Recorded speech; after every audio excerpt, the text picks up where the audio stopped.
So the I didn't even know Patriots. you owned a Patriots hat. This is my signature like fall winter hat actually. Yeah. To be totally honest, yeah. Um, I've tried to hide it the last few years that I root for the Patriots. We've kind of like gone into hibernation. Yeah. Fast to 2-2, brush the dust off. Here we go. Exactly. Things are looking up, right, for the Patriots.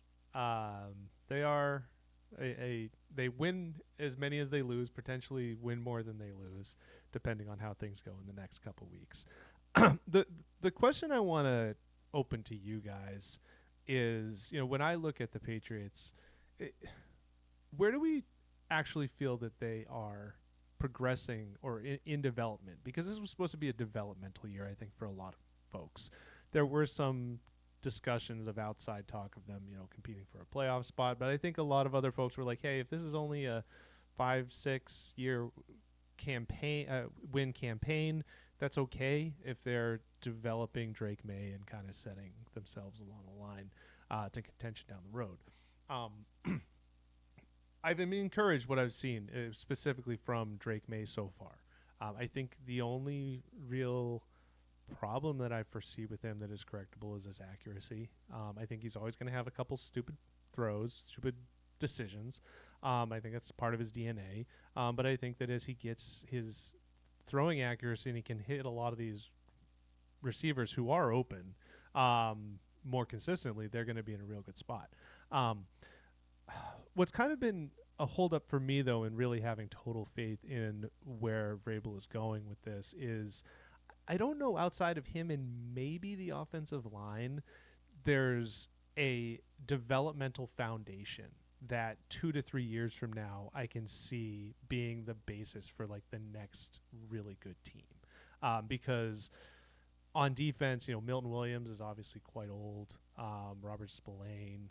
I we don't know about Christian Gonzalez health wise or like contract wise, given what's happened this year. There's nothing else in the defensive backfield that gives me any sort of. I hopefully 2 to 3 years from now, none of those guys except for Gonzalez are here. And then offensively, I've obviously Hunter Henry has become reliable. And they can say the same thing about Diggs, but those guys are also they're closer to the back nine than starting out. So I guess I kind of want to ask you guys too, like where do you feel that the Patriots are progressing along this line of not so much just winning games this year, but maybe being able to win meaningful games, a couple years down the line. And you just touched on it too. I mean, the exciting answer is Drake May. The boring answer is the offensive line. But I think it's the offensive line that's allowing Drake to clearly, develop and clearly take steps forward. And, I for all the pre-draft convo about Will Campbell, he's looked as good as I think you could expect at this point. Certainly as good as you think you could hope from a Patriots perspective. And it's just he he's he's solidified that position. I mean, you're talking about a position that last year, well, I guess the week one starter actually only played 12 snaps. But once you got past him, it was, just it was not a good situation. And then, bringing in Morgan Moses on the right side, um, he didn't play a ton during the training camp. He didn't play a ton during preseason because he's an aging vet and he didn't need to. And he's greatly elevated, that right tackle spot. Even, Jared Wilson at left guard is another one.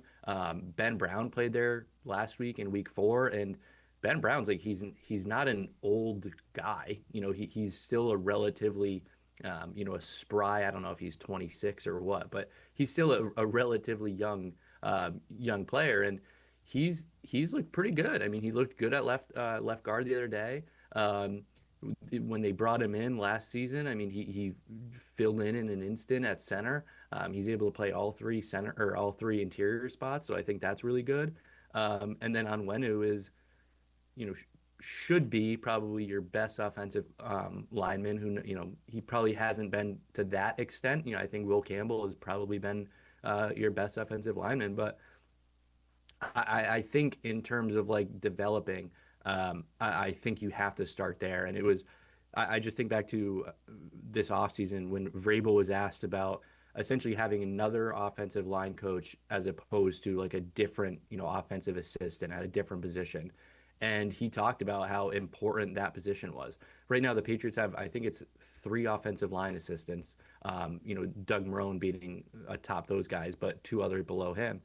And he just talked about, how important that position was to develop and, how important it is to get, pretty much one-on-one feedback. It's like, you being in a classroom and having one teacher, just on one student. And I think that's went a long way, through these first 4 weeks. And I think that is like, if I'm picking anything out, and maybe it's because that position group has been so bad, but I think when you think about, the biggest area of development this year, I think you have to start with the offensive line, and then, that's what's helping Drake.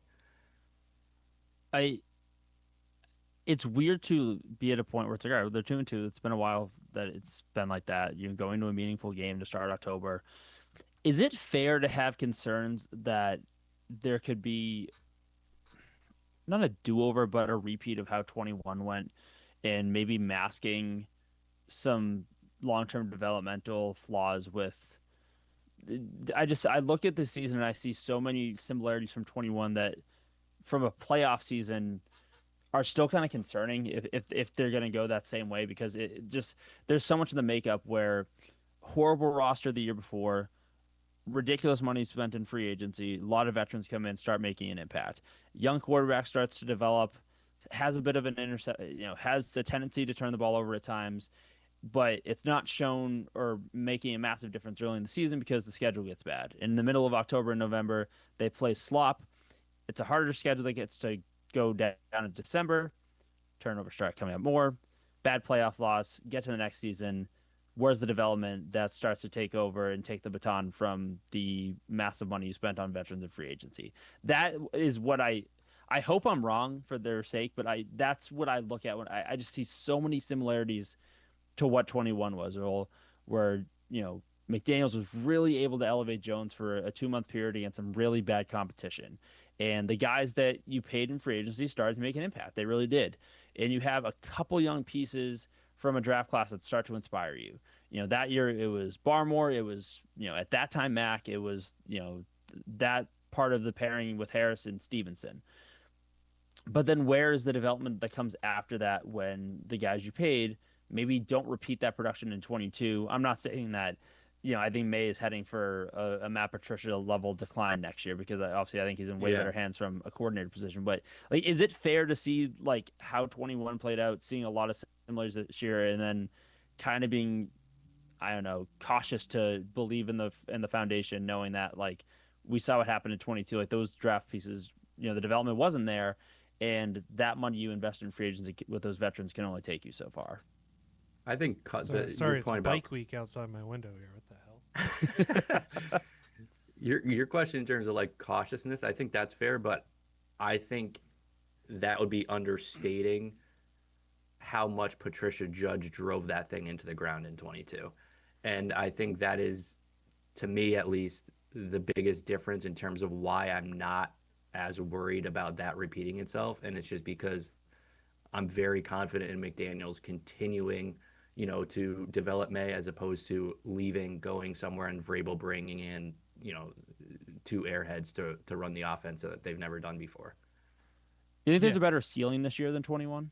Well, yeah. So I was going to say one kind of like distinction that I see between McDaniels this year with Maye versus McDaniels that year with Jones was that this year McDaniels, I think, is tailoring on a lot of things that he's doing on offense to Maye's development, in the eye of him improving and eventually becoming an elite passer.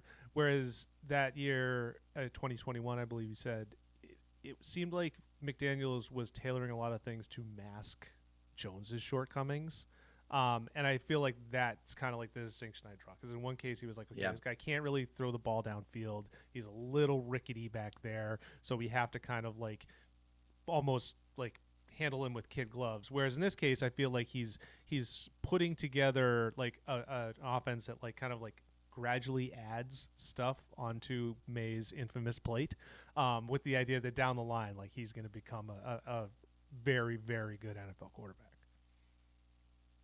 Yeah, I would agree. I think, and you've certainly seen that the last few weeks. I don't know if it was as noticeable week one, but certainly I think, even just like the design bootlegs and the design runs, like, May's run for a touchdown last week. Um, I mean, that's something that he's comfortable with, and he said that. So why would we not include those types of plays? And I think McDaniels has certainly started to do that more so. And I think that's probably, the key to untapping May. I am happy in the sense that like that measuring stick is coming so much earlier before that previously mentioned like start of slopping out the October schedule begins. But I think there should be like a level of confidence at least in how Drake could perform in the Sunday night matchup in the sense of with far less last year. Like his start to the game in Buffalo last year was pretty impressive. I still think that opening touchdown to Booty was like one of the better throws he's made to start. And so like there should be a level of confidence going in that like this is not going to be some blowout. Like I don't have them winning this weekend, but I I do think that like they're gonna feel like there should be a better feeling like about May that if they're for whatever were reservations even through the opening month, like there's going to be a statement made from a New England quarterback this weekend that you can lead drives and make plays. Um, Obviously, I know a lot's going around this week statistically about Buffalo's issue stopping the run. Obviously, the Patriots I think have been trending better with that better diversity and touches. Really getting all three involved, I think, to the best level they have last week in the backfield. Like it makes for an interesting matchup. But I do, for all the concerns I listed in terms of almost like looking in a mirror to 21 in a lot of facets in terms of how the roster was built and the ceiling. I do think there's a reason to look forward to this weekend and knowing that like with a better system this year and a better coordinator, like Drake could really have a big game Sunday night, despite the fact that it probably ends in a loss. Yeah, for this season, really, I have three things that I was looking at. Number one is for the steps. Can the Patriots not beat themselves?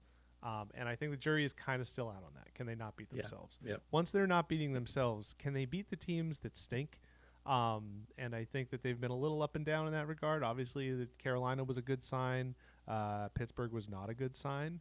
And then last was, can they improve against the Bills? Not even beat them, but like once I'm looking for them to not beat themselves, once I'm looking for them to beat teams that stink, I'm looking for them to build off of this week when they play the Bills again, because the Bills are kind of like the only real opponent they're playing this year. So I will be interested to see like the progression they take between now and their meeting later this season, because it is going to be kind of like their only barometer against an actual competent quality opponent. Yeah, I mean, especially with the Ravens don't look like the Ravens right now, and the Bengals are without Joe Burrow, so it definitely is like that kind of. And a lot of the players said that the other day too. A measuring stick game, that sort of thing. So I think it's a spot where if they do go out and they do compete, then you go into week 6, 7, and 8 against the three dumpster fire teams, and maybe blow the doors off those guys, and you're feeling really good, at the halfway point of the season. I think it's more important that they do better in their second matchup with Buffalo, because I think that there's Buffalo I think has been coasting a little bit right now. They're kind of figuring things out, and I think that there is a possibility they go in, maybe catch them by surprise a little. It's a little like the Cincinnati game last year, where things look really rosy. But then I would want to see like, can they come out in that second matchup and either keep it up if they play well this weekend, or be much better if they maybe lose convincingly, which they might. It feels like it puts that much more of the magnifying glass on Drake, and especially this matchup, but really both of them this year, because isn't it a weird reality to think about, for as good as Buffalo's been and how dominant the division's been and how helpless at times maybe it feels for the Patriots to look up at Buffalo?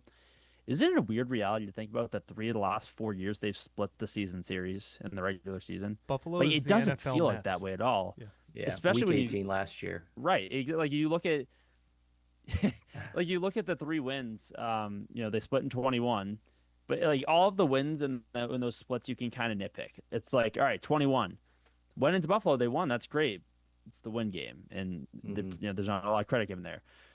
23, they somehow win at home and come back from a deficit. Mac Jones leaves like one of his only game-winning drives.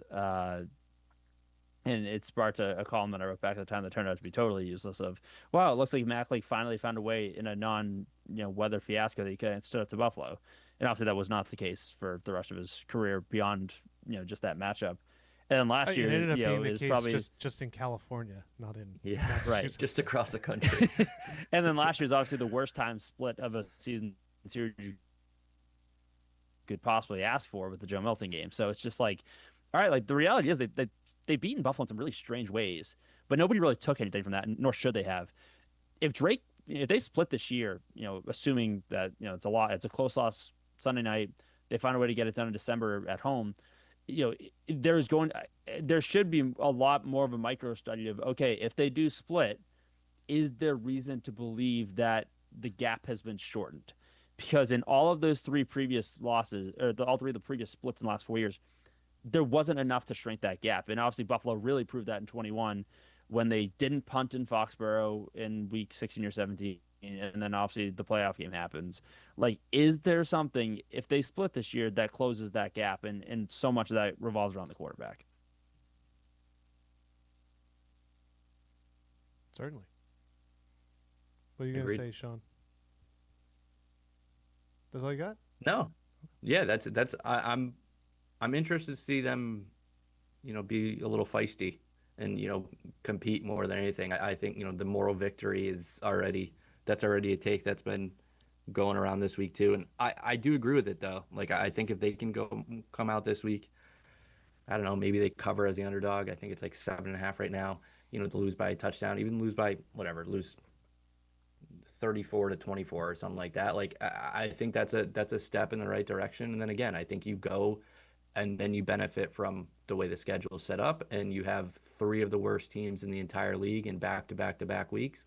And then you're sitting at the midway point, and who knows, maybe you're 5-3 or something like that. And I think there's a lot to build on this week. On the other side of that, I think if you come out and you lose 42-10, I think you're kind of going back to week 1, week 3. I think you're going backwards quite a bit. So I think it's important for them to, at the very least, be a little feisty and compete.